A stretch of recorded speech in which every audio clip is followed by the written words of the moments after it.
So hello and welcome to my YouTube channel. तो start करते हैं नेक्स्ट लेक्चर।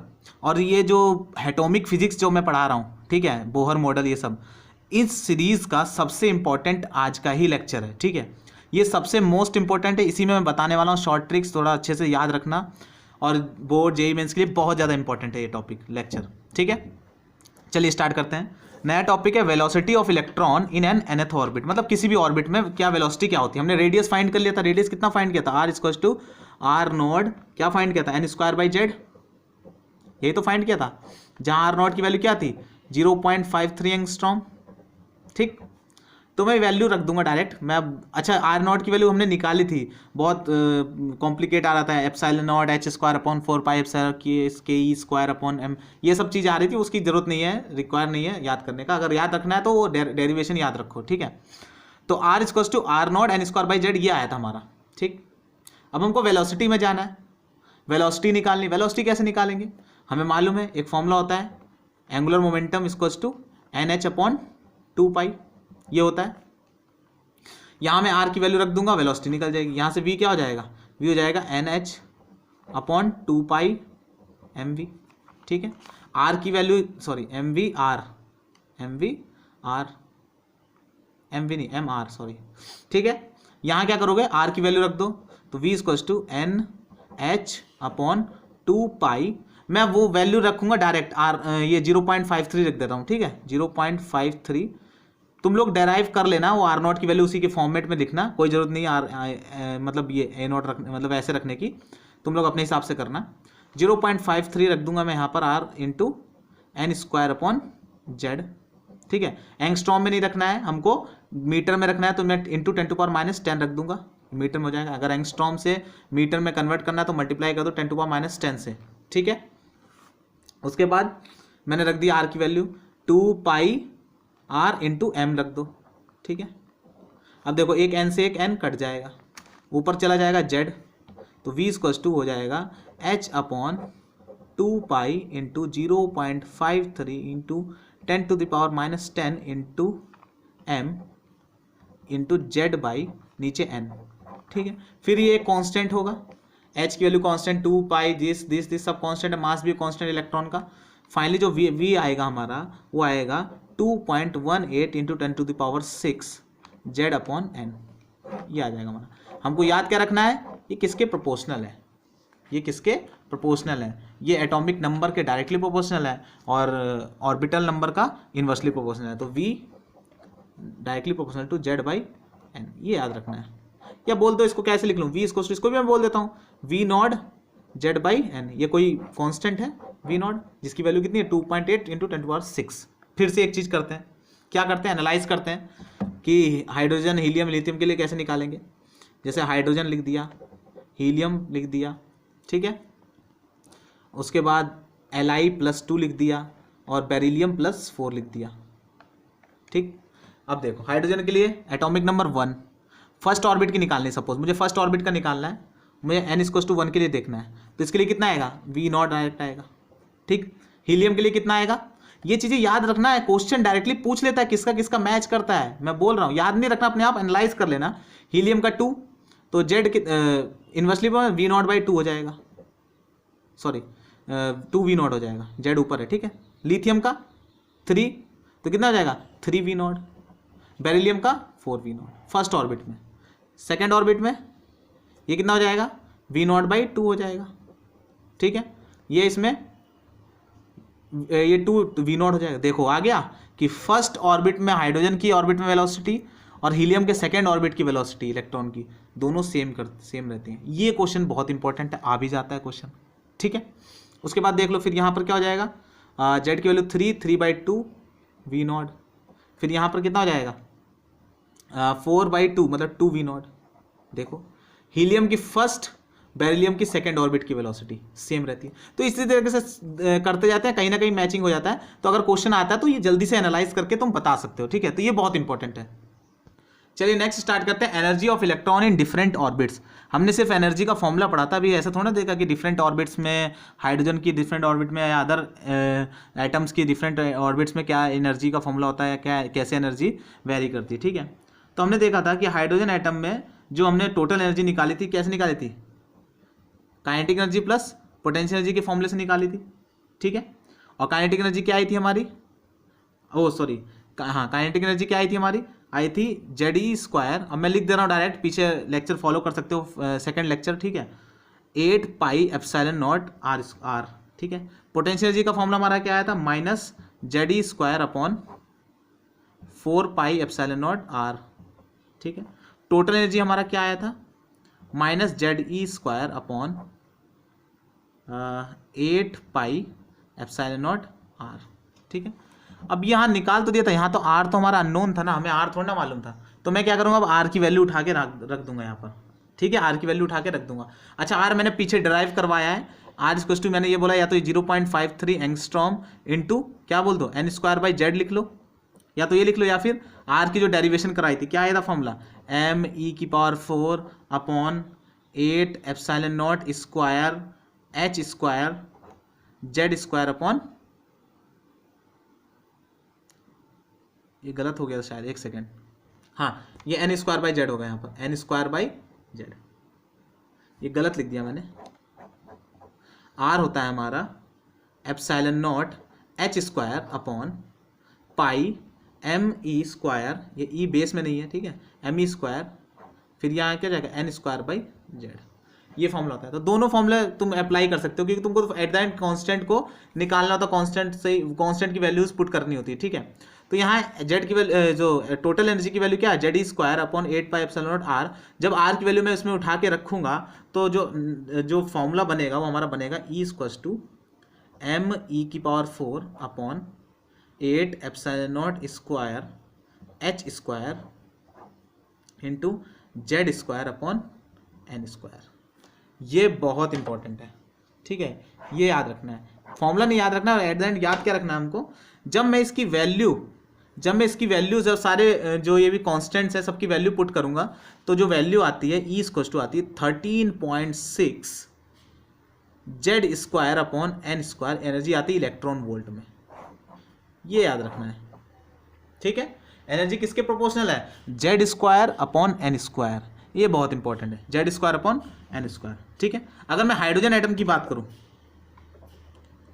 अगर मैं हाइड्रोजन एटम की बात करता हूं तो बताओ, first orbit, suppose hydrogen atom है, ये इसका फर्स्ट ऑर्बिट, ये hydrogen nucleus, first orbit, second orbit, third, fourth, fifth, ऐसे करके है, ठीक है, ये फर्स्ट, ये सेकेंड, ये थर्ड, ये फोर्थ, ये फिफ्थ, ठीक है, ये सब ऑर्बिट्स हैं। फर्स्ट ऑर्बिट मतलब एन की वैल्यू कितनी है 1, सेकेंड एन की वैल्यू 2, थर्ड एन की वैल्यू 4, तो फॉर हाइड्रोजन एटम तो फर्स्ट ऑर्बिट में एनर्जी को लिखेंगे E1, ठीक, कितनी हो जाएगी बताओ, जेड की वैल्यू 1, एन की वैल्यू 1, कितनी हो जाएगी माइनस, सॉरी यहाँ पर मैंने माइनस नहीं लगाया, यहाँ पर सब लोग माइनस लगा लो, एक माइनस लगा लो, ठीक है जी, ये माइनस में आती है, ठीक है, माइनस लगा लेना, minus 13.6 Z square upon N square, ठीक है, तो आ जाएगी माइनस 13.6 इलेक्ट्रॉन वोल्ट, ठीक है। E2 कितनी आ जाएगी, सेकंड ऑर्बिट में इलेक्ट्रॉन की एनर्जी, सॉरी हाँ उस इलेक्ट्रॉन की एनर्जी कितनी होगी, सेकंड ऑर्बिट मतलब कितने से डिवाइड कर दूंगा, जेड तो हमेशा 1 रहेगा, जेड स्क्वायर तो 1 रहेगा, 4 से डिवाइड कर दो, तो 4 से जब मैं इसको डिवाइड करूंगा आएगा माइनस 3.4 इलेक्ट्रॉन वोल्ट। E3 कितना आएगा, जब मैं 9 से डिवाइड करूंगा तो आएगा हमारा माइनस 1.51, क्लियर है। 4 कितना आएगा, जितनी वैल्यू लिखा रहा हूँ ये अब रट लेना, ठीक है, ये होगा माइनस 0.85 इलेक्ट्रॉन वोल्ट। E5 कितना होगा, माइनस 0.54 इलेक्ट्रॉन वोल्ट, और E6 तक तो याद रखो माइनस 0.37 इलेक्ट्रॉन। ये वैल्यू अगर तुमने रट ली तो पूरी मॉडर्न फिजिक्स में मजा आने वाला, ठीक है, ये वैल्यू रट लो। E1 की वैल्यू कितनी है 13.6, देखो minus 13.6 minus 3.4 minus 1.51 minus 0.85 0.54 0.37, divide करके निकाल सकते हो, डिवाइड करके निकाल लेना। मैं तो सजेस्ट करूंगा कि ये सारी वैल्यू अभी रट लो, जब पढ़ रहे हो तुरंत रट लो सारी वैल्यू, बहुत इंपॉर्टेंट है, ठीक है। अब मैंने पहले ही बताया था कि जो काइनेटिक एनर्जी होती है, काइनेटिक एनर्जी होती है वो क्या बताया था, वो माइनस ऑफ ई होती है, याद करो, या बोल सकते हो देखो माइनस ऑफ ई का मतलब क्या है, ई तो हमारा नेगेटिव था, ई हमारा नेगेटिव था और मैं उसके साथ नेगेटिव मल्टीप्लाई कर रहा हूँ तो क्या आ जाएगा, पॉजिटिव आ जाएगा। या तो माइनस ई बोल दो या फिर मॉड ई बोल दो। मॉड ई भी क्या करता है, पॉजिटिव कर देता है। तो बोलो फर्स्ट ऑर्बिट में काइनेटिक एनर्जी कितनी होगी भाई साहब, 13.6 इलेक्ट्रॉन वोल्ट इतनी होगी पॉजिटिव में, ठीक है, हाइड्रोजन के लिए। सेकेंड ऑर्बिट में काइनेटिक एनर्जी कितनी होगी, पॉजिटिव 3.4 हर ऑर्बिट में। तो काइनेटिक एनर्जी अगर याद करनी है तुमको तो खाली ये एनर्जी याद करो और ये फॉर्मूला याद होना चाहिए, मॉड ई। ये मैंने पहले सेकेंड लेक्चर में बहुत अच्छे से समझाया है चीज़ें, ठीक है, क्लियर है इतना। काइनेटिक एनर्जी निकालनी आ गई एंड टोटल एनर्जी निकालनी आ गई, काइनेटिक एनर्जी निकालनी आ गई, ठीक है। अब देखो फिर मैंने बताया था कि पोटेंशियल एनर्जी जो होती है वो डायरेक्टली 2 टाइम्स एनर्जी के बराबर होता है। तो मान लो फर्स्ट ऑर्बिट में मुझे निकालनी है, फर्स्ट ऑर्बिट में मुझे निकालनी है पोटेंशियल एनर्जी, तो यू क्या हो जाएगा, -2 × 13.6 इलेक्ट्रॉन वोल्ट, ये हो जाएगा यू फर्स्ट ऑर्बिट में। सेकेंड ऑर्बिट में 2 से मल्टीप्लाई कर दोगे, सारे ऑर्बिट की पोटेंशियल एनर्जी रिस्पेक्टिवली आ जाएगी। बोलो क्लियर है।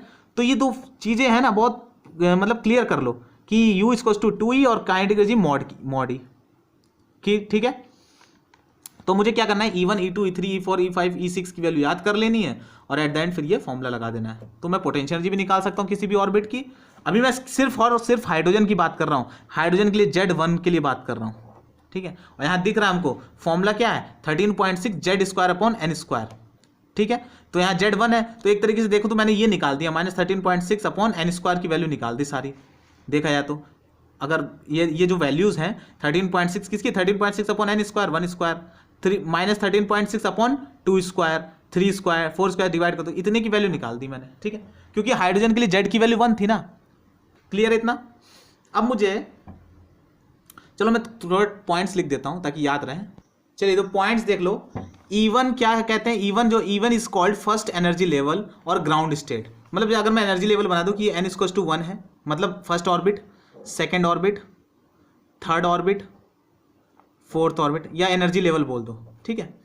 तो जो n = 1 होता है, ये इसको ग्राउंड स्टेट बोलते हैं। क्या बोलते हैं, ग्राउंड स्टेट, या फिर बोल दो फर्स्ट एनर्जी लेवल, ठीक। n = 2 को बोलते हैं सेकेंड एनर्जी लेवल, 3 को थर्ड एनर्जी लेवल, फोर्थ को फोर्थ एनर्जी लेवल। लेकिन जब एक्साइटेड स्टेट की बात आए, अच्छा एक चीज बताओ, ये जो फर्स्ट वाला है, ये जो एक्साइट करेगा, एक्साइट का मतलब अपनी एनर्जी बढ़ाएगा तो ऊपर जाएगा, ठीक है, ऊपर जाएगा। मतलब इसके लिए जो ये ग्राउंड स्टेट है, इसके लिए ये क्या होगा, फर्स्ट एक्साइटेड स्टेट होगा। क्या होगा, n = 2 जो होगा वो होगा फर्स्ट एक्साइटेड स्टेट, n = 3 क्या होगा, सेकेंड एक्साइटेड स्टेट, n = 4 क्या होगा, थर्ड एक्साइटेड स्टेट। अगर in terms of excited state energy बोल रहा है तो जो एक डिक्रीज करके बोलना है, जैसे n = 4 क्या होगी, थर्ड एक्साइटेड स्टेट होगी,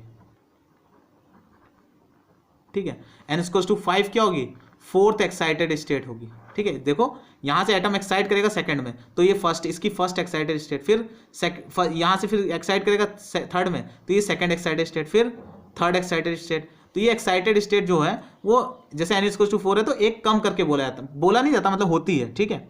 थर्ड एक्साइटेड स्टेट, फिर फिफ्थ को फोर्थ एक्साइटेड स्टेट, ऐसे बोलेंगे, ठीक है। इतना क्लियर हुआ, ऑलराइट।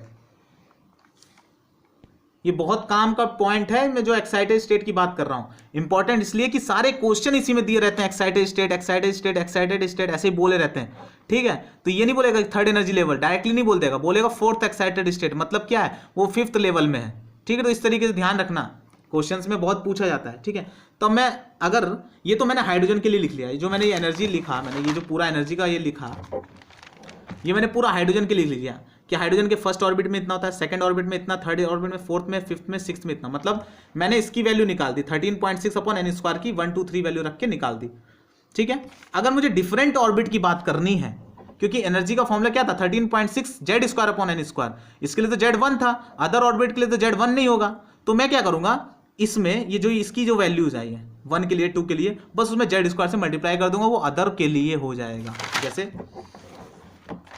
अगर मैं लिख दूं कि अगर energy level of any general atom लिखनी हो तो कैसे लिखूंगा, मुझे मालूम है -13.6 Z²/n² फॉर्मूला होता है, ठीक है। n की वैल्यू 1 रखूंगा तो क्या जाएगा, -13.6 Z²। तो मैं सबके लिए निकाल चुका हूं, तो मैं डायरेक्ट लिख दूंगा E2 के लिए क्या हो जाएगा, -3.4 इलेक्ट्रॉन वोल्ट, ठीक है, Z² इलेक्ट्रॉन वोल्ट, ठीक है, इनटू नेक्स्ट क्या E3 क्या हो जाएगा -1.5 जेड स्क्वायर इलेक्ट्रॉन वोल्ट, ठीक है। E4 क्या हो जाएगा, ये किसी भी एटम के लिए तुम जेड की वैल्यू रखो, किसी भी एटम की निकाल लो, तो इसलिए मैं कह रहा हूं तुमको सिर्फ हाइड्रोजन के लिए याद रखना है, बाकी जेड स्क्वायर से मल्टीप्लाई कर दो, खत्म। और क्या करना है, एटॉमिक नंबर तो सबका याद ही रहता है। तो -0.85 Z square electron volt. E5 क्या हो जाएगा -0.54 Z square electron volt. E6 क्या हो जाएगा -0.37 आई थिंक, मुझे भी याद नहीं है, याद मतलब मैं भी याद नहीं किया हूँ, सही है, ठीक है, मुझे याद है। क्लियर है इतना। अब एक चीज बताओ, फिर से इसमें देखो, फिर से कौन सा किससे मैच करेगा। अगर मैं फर्स्ट एनर्जी लेवल करूं हाइड्रोजन एटम की फर्स्ट E1 क्या होगा, अब मैं सबके लिए लिखूंगा नहीं, वो अपने आप करके देखना। E1 की वैल्यू क्या है हाइड्रोजन के लिए है -13.6। अब बताओ -13.6 और किस में आ सकती है, हीलियम के लिए देखो, हीलियम के लिए अगर मैं देखूं तो जेड की वैल्यू 2 होगी, तो 2 स्क्वायर तो डबल हो जाएगा, 4 इंटू हो जाएगा। यहाँ देखो मैं जब अगर हीलियम के लिए देखूं तो यहाँ क्या होगा, जेड की वैल्यू 2 होगी तो 2 स्क्वायर 4, और एन की वैल्यू भी 2 होगी तो 2 2 4, तो 4 4 कट जाएगा। मतलब हीलियम का सेकेंड ऑर्बिट, हीलियम का second for hydrogen for helium की सेकेंड ऑर्बिट की एनर्जी हाइड्रोजन की फर्स्ट ऑर्बिट की एनर्जी से मैच करती है। ये बहुत इंपॉर्टेंट क्वेश्चन है, बहुत इंपॉर्टेंट क्वेश्चन है कि कौन सी ऑर्बिट की, सॉरी कौन से एटम की फर्स्ट ऑर्बिट की एनर्जी किस मतलब सेकेंड ऑर्बिट की एनर्जी से मैच करती है। तो डायरेक्टली आंसर लिख के आ सकते हैं हाइड्रोजन और हीलियम की। क्लियर है इतना। तो मैं इसको लिख देता हूँ, इस पॉइंट को लिख देता हूँ। तो क्या लिखेंगे, first energy level in hydrogen atom matches with second energy level of helium plus, ठीक, और third energy level of lithium +2। Lithium के लिए देखो जेड की वैल्यू 3 रखो, जेड की वैल्यू 3 हो जाएगी तो 3 3 9, और एन की वैल्यू भी 3 रखेंगे तो 3 3 9, तो दोनों कट जाएगा तो आ जाएगा 13.6। तो थर्ड लेवल है लिथियम के लिए। हीलियम और बेरिलियम के लिए कौन सा होगा, फोर्थ लेवल की, एंड फोर्थ फॉर बेरिलियम +4, ठीक। समझ में आया, ये चीज दिमाग में रखनी है, ये तो पॉइंट याद रखना है। क्वेश्चन डायरेक्टली बन सकता है, इससे डायरेक्टली बन सकता है, और ये इजी क्वेश्चन नहीं है, लग रहा होगा अभी इजी क्वेश्चन है, लेकिन ये जब क्वेश्चन आ जाएगा ना तो फिर खटिया खड़ी हो जाएगी कि यार ये क्या पूछ रहा है, ठीक है। तो अगर समराइज कर ले तो हमने अभी तक डिपेंडेंस कैसे देखी, dependence of quantities on an and Z, ठीक है। मतलब देखा था हमने, सबसे पहले रेडियस निकाला था, वो किस पे प्रोपोर्शनल था, n²/z, ठीक है। फिर हमने निकाला एनर्जी किसके प्रोपोर्शनल आ रही थी, Z²/n²। उसके बाद वेलोसिटी भी निकाली थी, वेलोसिटी किसके प्रोपोर्शनल आ रही थी, Z/n, ठीक है। तो ये 3 चीजें याद रखनी है अच्छे से, ठीक है।